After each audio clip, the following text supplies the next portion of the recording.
Donc, comme tu disais tout à l'heure, si c'était une maison, il ne faudrait pas le placer sur des points. Il ne faudrait pas le placer sur les points pathogènes. Ou, parce que ça peut arriver des fois qu'on n'a pas le choix, on achète un terrain et puis on ne peut pas forcément placer la maison comme on le souhaite.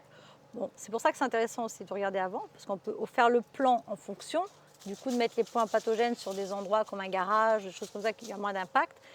Donc ça veut dire qu'en fait, un point qui est là, si j'ai absolument pas le choix de construire, c'est pas grave, toi tu vas pouvoir enlever, alors est-ce qu'on peut dire enlever, neutraliser, comment tu vas faire? Alors en fait, par exemple pour l'eau, si on prend l'exemple de l'eau, je vais demander à l'énergie de l'eau d'aller ailleurs, de se déplacer. Donc l'eau sera toujours là, hein, mais quand il y a un point d'eau, ce n'est pas pour autant qu'il y a de l'humidité, il ne faut pas confondre ça avec l'humidité.